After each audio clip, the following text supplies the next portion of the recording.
Vous avez là une idée complète de mes compatriotes dans toute leur splendeur. Ils sont jaloux, bas, plats, lâches, mauvais, putrides, immondes. Je ne suis pas étonnée de les voir se vautrer dans leur crasse, leur fosse à merde. Ils la méritent. Qu'ils fassent ce qu'ils veulent de leur pays, c'est leur problème. Ils ne méritent ni ma haine, ni mon crachat. Ce sont des marsouins, indignes de la civilisation. Est-ce votre envie de fuir qui vous rend si acrimonieux ? En une question, Consuelo avait percé mes contradictions. Elle avait tout de suite senti que bourdonnait en permanence en moi une colère envers mes semblables, un si fort besoin de m'en aller que j'en perdais toute humanité. Elle avait aussi percé mon ambivalence, cet amour-haine que je portais envers ma terre. Elle comprit que je voulais vivre ailleurs et ici, partout et nulle part à la fois, que cette volonté de départ disait impuissance et amour-folie envers une île désœuvrée.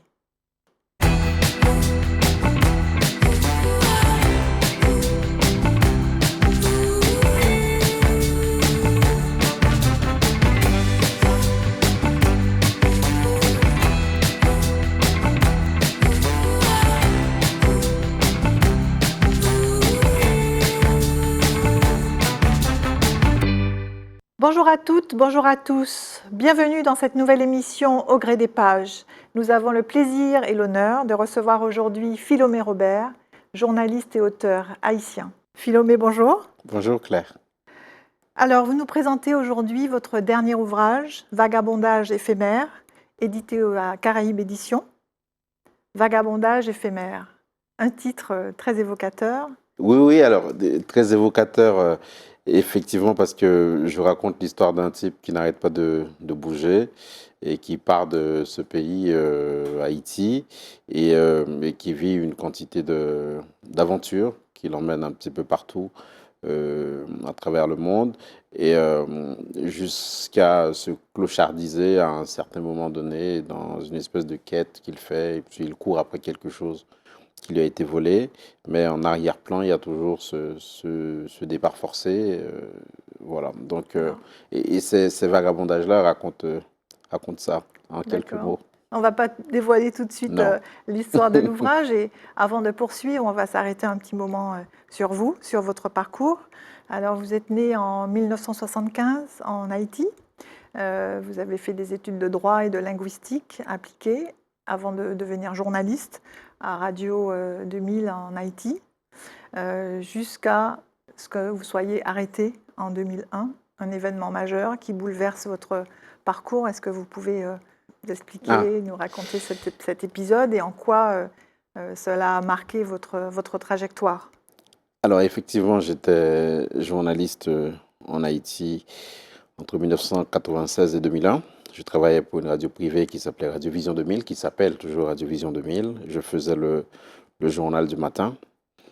Je m'occupais d'un journal qui s'appelait Infovision, et dans le journal Infovision, je m'occupais d'une rubrique qui s'appelle encore d'ailleurs, ça existe encore, l'invité du jour, rubrique dans laquelle je recevais tous les leaders politiques, économiques, en fait, tous ceux qui faisaient l'opinion dans ce pays. Il se trouve que cette radio a toujours été perçue par le pouvoir de l'époque, le pouvoir de Jean-Bertrand Aristide, comme étant une radio d'opposition, ce que nous n'étions pas.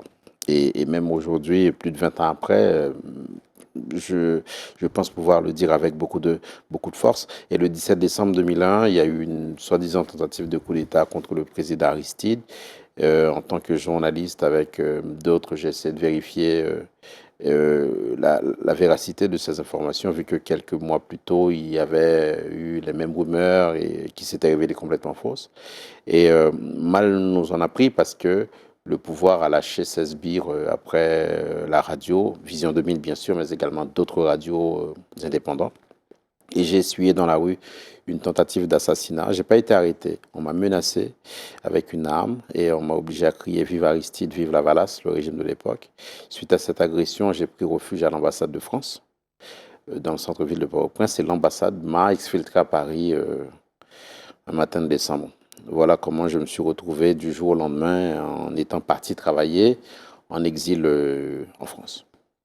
Et depuis, voilà, vous êtes Et France. depuis, je vis en France et je travaille en France. Il a bien fallu construire une vie mais je suis parti sans rien, avec une femme enceinte de 6 mois à l'époque et tout ce qu'on avait prévu pour l'arrivée de l'enfant, tout est tombé à l'eau. Il a fallu tout construire en France et je dois dire que j'ai été bien accueilli par des associations comme Reporters sans frontières, comme le groupe Accueil Solidarité, des choses comme ça, et qui nous ont aidés à déjà accepter cet état d'exilé, vu que c'était ni dans mes plans ni dans ceux de mon épouse de l'époque de se retrouver dehors alors qu'on était des professionnels et qu'on n'avait aucune envie de partir et qu'en plus on était parti, on était toujours revenu.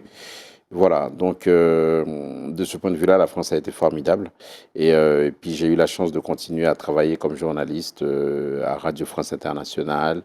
Et puis je suis parti à Sciences Po. Et puis après Sciences Po, je suis entré à France 24 qui se montait. Et depuis 2006, je suis à l'antenne de France 24 en tant que journaliste et présentateur des matinales du week-end depuis 2008. C'est ça. Alors c'est sûr que c'était une période tragique et vous dites dans une interview que vous avez donnée à Jeune Afrique, l'exil est un arrachement, une douleur effroyable. J'ai mis des années avant d'accepter mon impossible retour. Et ce thème de l'exil, on le retrouve aussi dans Vagabondage éphémère. Est-ce que l'exil est un marqueur fort ou encore une source d'inspiration dans vos écrits et notamment dans Vagabondage éphémère? Ce sont les deux. Et d'abord sur ce voyage forcé, autour de ce voyage forcé, j'ai écrit un récit qui Votre s'appelle premier récit Exil au crépuscule, publié, enfin c'est une coédition RFI, qui a été publiée en 2012 et qui est encore disponible. Voilà. Et il me semblait que c'était important de raconter ça parce que le 17 décembre 2001, la presse haïtienne a subi une hécatombe. Et je me suis retrouvé en exil. Après, je me suis rendu compte qu'il n'y avait pas que moi, qu'il y avait toute une génération de journalistes qui s'étaient retrouvés sous la menace, sous la mitraille, sous les violences ce jour-là. Et ce 17 décembre, ça a été un jour noir pour la presse, un peu comme ça s'est passé en novembre 1980 pour une autre génération de journalistes haïtiens, dont Lydiane Pierre-Paul, Jean-Dominique, des vétérans de la presse haïtienne, qui sont malheureusement décédés, paix à leur âme. Mais en 1980, la presse haïtienne a essuyé les mêmes coups de boutoir sous un autre régime, c'était celui de Duvalier. Et nous, en 2001, c'était celui de Jean-Bertrand Aristide.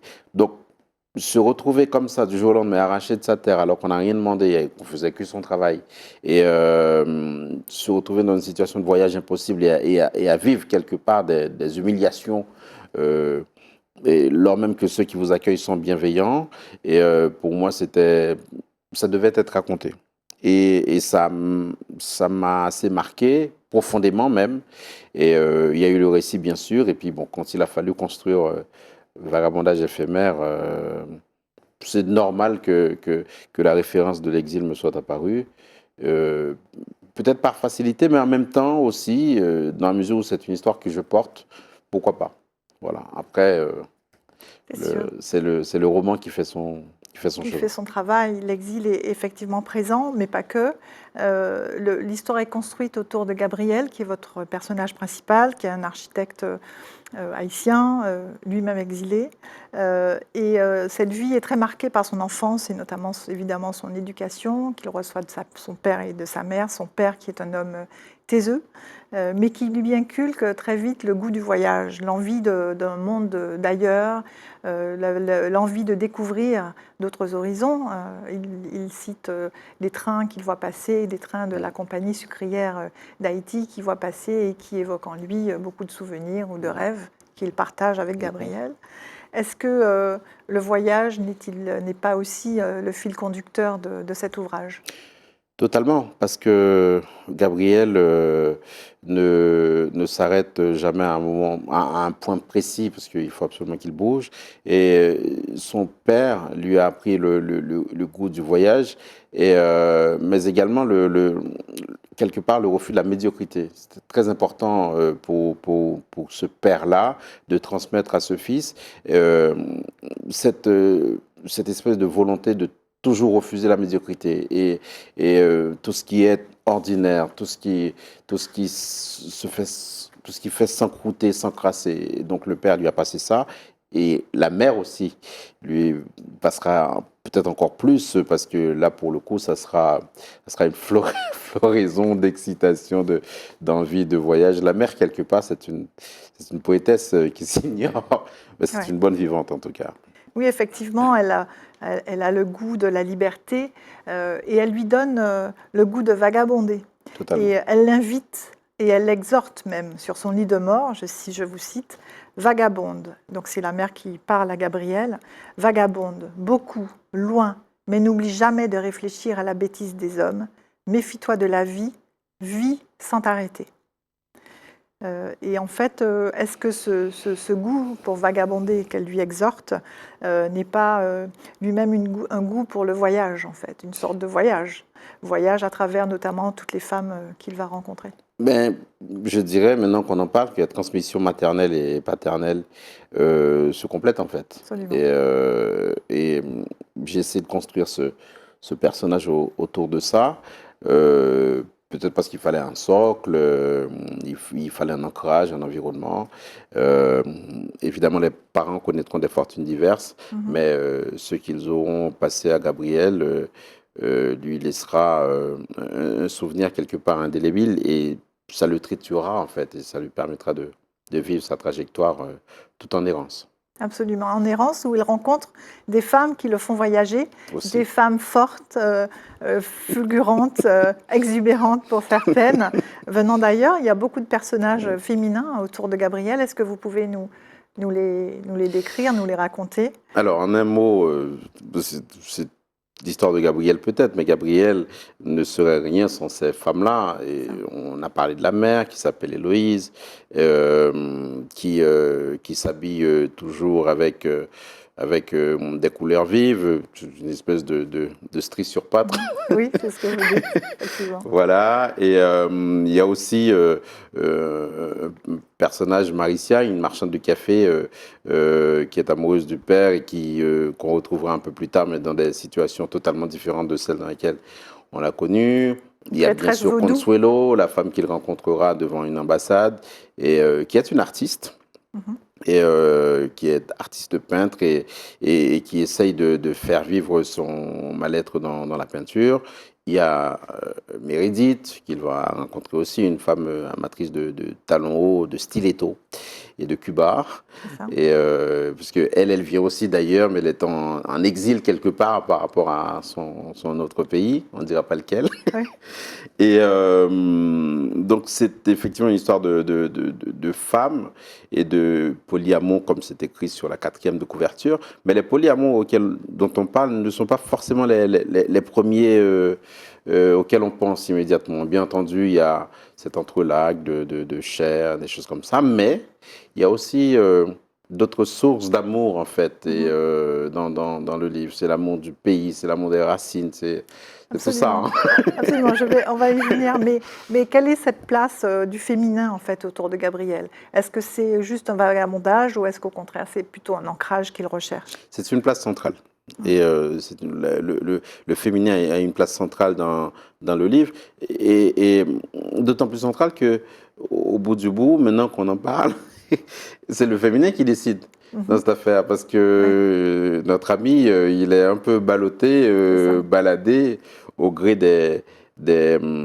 pas des désirs féminins, parce que c'est beaucoup plus fort. J'ai pas le mot là tout de suite. C'est triste pour romancier, mais bon, c'est comme ça.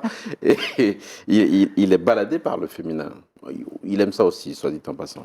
Il est baladé par le féminin et c'est aussi le féminin qui va le ramener à l'essentiel de sa vie, son Totalement, fils, totalement. pour peut-être qu'il arrête de vagabonder. Peut-être, mais bon, ça c'est Ça, c'est la suite du livre, ça ça sera c'est le la tome suite du 2. livre. Et effectivement,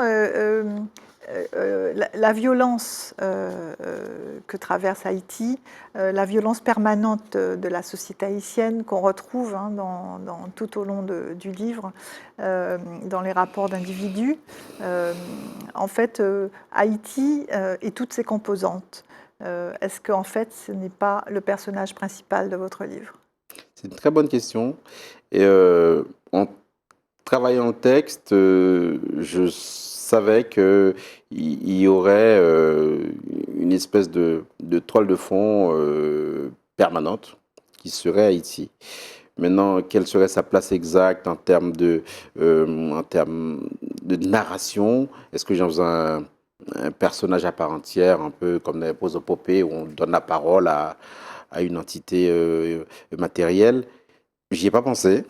Peut-être que ça aurait pu être le cas quand, par exemple, je fais rêver Gabriel, par exemple, là, pour le coup, il rêve de absolument tout et n'importe quoi. Peut-être que Haïti aurait pu prendre la parole. Mais bon, ça, c'est une idée peut-être pour le prochain texte. Oui. Mais pour résumer, c'est vrai que Haïti est partout présente, permanemment présente, je suis tenté de dire, dans le texte. Parce que vous avez des mots très durs, enfin, Gabriel a des mots très durs. Gabriel a des mots très durs. Pour ses compatriotes. Oui. L'extrait que j'ai lu tout à l'heure Ouais. est marquant. On peut le comprendre quand il a vécu ou vu la violence qu'a subie sa mère, Oui. Qui a été qui est- assassiné par un cortège de véhicules présidentiels. Oui. après avoir été tabassé dans la rue. Par un lieutenant des forces armées d'Haïti. Oui, et Gabriel était stupéfait de voir que ses compatriotes n'ont pas bougé, eux-mêmes terrorisés certainement. Oui, alors, dans le livre, je fais dire à Gabriel que les Haïtiens sont lâches, ils sont immondes et tout ça. Et bon, après, bon, c'est un roman et il faut bien forcer le trait. Et puis, euh, je ne connais pas de personnage de roman qui ne soit pas romanesque. Donc, il faut que ça soit enlevé, il faut que ça foisonne. Sinon, c'est trop plat, c'est trop triste. Et peut-être que les compatriotes n'ont pas bougé parce qu'ils avaient peur aussi. Ah oui, certainement. Enfin, on peut Peut-être, supposer. voilà. Alors, une dernière question sur le fait que Vagabondage éphémère, c'est votre premier roman. Votre écriture est très marquante, très enlevée, très imagée, Merci. poétique des fois. Et comme le dit votre éditeur, vous êtes un sculpteur de mots. Ça me fait plaisir. Comment vous êtes passé du français approximatif, pour reprendre vos termes, quand vous êtes arrivé en France, à cette écriture et cette maîtrise de la langue française, telle que vous l'utilisez dans votre livre? Alors, comment répondre à ça rapidement et sans dire de bêtises? Le français, pour nous haïtiens, est une langue de conquête. C'est aussi une langue de combat et avec laquelle on entretient aussi des rapports assez distendus. Hein. Tous les Haïtiens ne sont pas francophones, contrairement à ce qu'on pourrait penser. Et même si c'est la langue de l'administration, même si c'est la langue du pouvoir, de décision, et on a avec cette langue française-là un rapport assez ambivalent. Donc on va l'utiliser pour les décrets-lois, etc., pour la Constitution. Là, par exemple, au moment où nous parlons, on a une constitution en deux langues et la version française est différente de la version créole. D'accord. Voilà.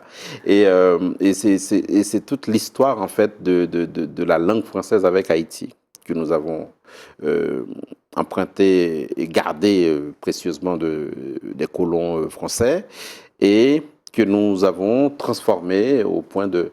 Alors, existe-t-il un français haïtien? Je suis tenté de dire que oui. Parce que je peux sortir des choses du genre, qu'est-ce que c'est que cette tintinade, par exemple. Le Tintin en créole haïtien, c'est de la rigolade. Voilà. Et le tintinade, ou la tintinade, peu importe, c'est de la bêtise, en fait. Mais c'est une façon, pas tant de créoliser, mais d'arc-bouter la langue française à une réalité créole, une réalité haïtienne. Et pour moi, c'était très important, même si je n'en abuse pas dans le livre, très important de faire sentir ça. Et puis, la langue aussi, c'est un véhicule, c'est un matériau qui permet de pouvoir travailler. De toute façon, qu'est-ce qu'on ferait sans? Absolument. En tout cas, c'est très réussi. Et j'invite tous les téléspectateurs à vous lire et à découvrir votre merveilleuse écriture. Je vous propose de vous prêter au portrait chinois qui va nous permettre de mieux vous découvrir.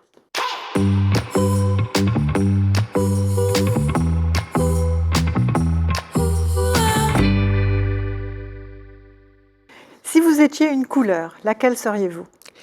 Ça serait le bleu, je pense, parce que le bleu dit l'immensité.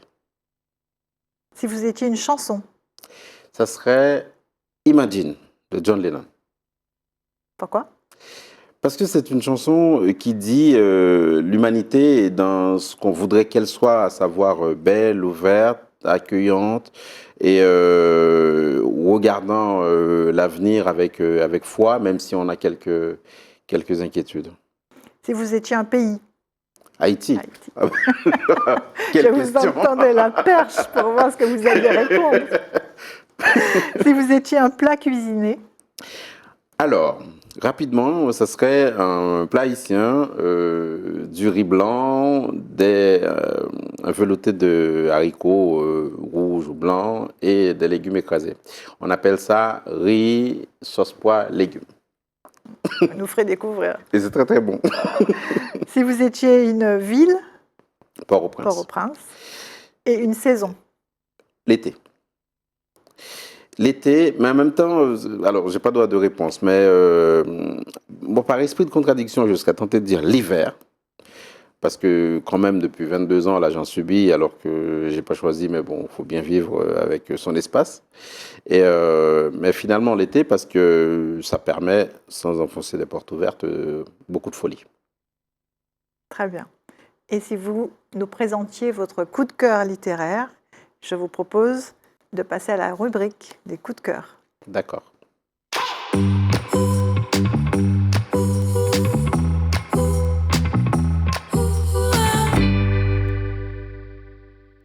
Alors, Philomé, quel est votre coup de cœur littéraire?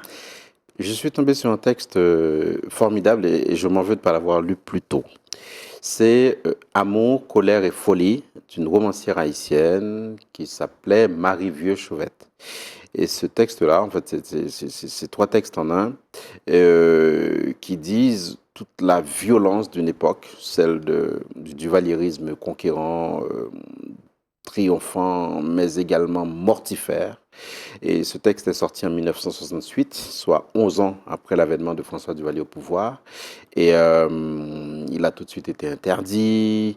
Elle connaîtra l'exil, la romancière. Et moi, je suis tombé sur ce texte, moi qui ai une sainte détestation pour le fascisme duvalierien. Et j'ai trouvé que Marie Vieux-Chauvette, avec ses mots de l'époque, a absolument tout dit et le pouvoir l'a compris d'ailleurs, qui a interdit le texte comme je l'ai dit et qui l'a forcé à l'exil.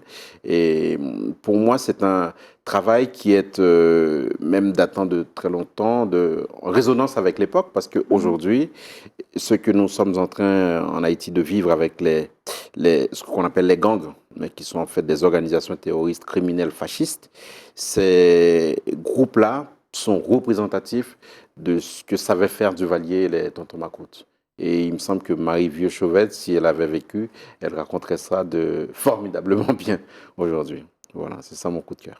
Effectivement, c'est un texte très poignant qui a conduit sa famille à s'exiler aussi. Ouais.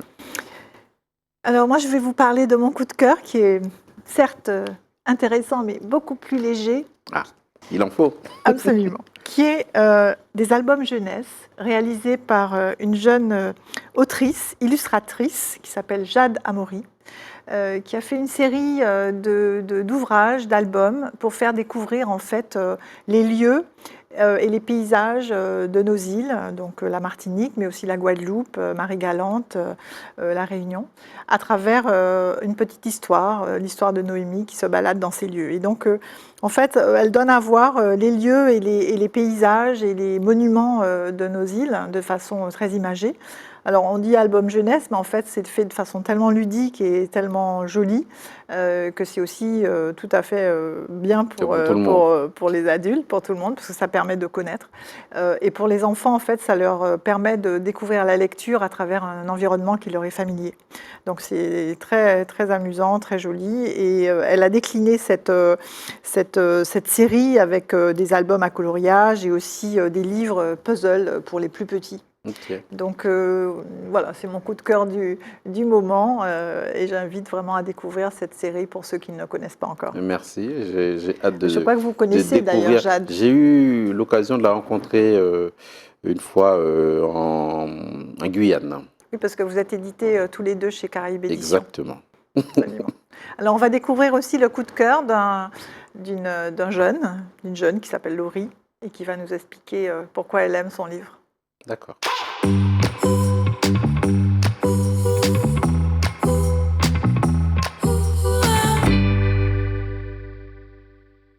Bonsoir à tous, donc je vais vous introduire cette petite pépite littéraire que j'ai lue et relue au cours des derniers mois. Il s'agit d'un livre intitulé Nos séparations. Il est écrit par David Founkinos, qu'on ne présente désormais plus. Et Nos séparations, pourquoi? Parce qu'on suit l'amour fou et rebondissant d'Alice et de Fritz, deux jeunes belles personnes pleines de blessures mutuelles, mais pourtant qui s'aiment à la folie et qui n'arrivent pas à concrétiser un amour sain puisqu'ils se retrouvent pour mieux se séparer. Et donc ce livre m'a fait particulièrement écho, d'abord parce que je suis jeune et que comme Alice et Fritz, j'ai connu des amours passionnés. Et donc si vous avez envie de rigoler et de pleurer l'instant d'après, je vous conseille de lire ce livre, de le lire, de le relire pendant tout l'été et de l'agrémenter au fil de vos rencontres amoureuses. Philomé, que vous Oui. inspire le coup de cœur de Laurie? Ben, c'est excellent parce que Vagabondage éphémère, c'est aussi une histoire d'amour et pas que de polyamour, c'est une histoire d'amour tout court et par un doigt en tout cas. Et effectivement de la difficulté de vivre, d'être ensemble, d'être heureux. Et j'entends ce qu'a dit notre ami Laurie. dans son coup de cœur, oui. Absolument, une autre histoire d'amour à nouveau. Décidément, l'amour Voilà. est au cœur de tout. Oui, totalement. Et c'est heureux. Absolument. Merci Philomé. Cette émission s'achève. Merci, chers téléspectateurs, de nous avoir suivis. Merci Philomé de Merci, ce Claire. partage. Merci. Vous pourrez évidemment tous vous procurer Vagabondage éphémère aux éditions Caraïbes Éditions chez vos libraires. Vous pouvez nous retrouver sur les réseaux sociaux et je vous donne rendez-vous pour la prochaine émission Au gré des pages pour découvrir un nouvel auteur et un nouvel ouvrage.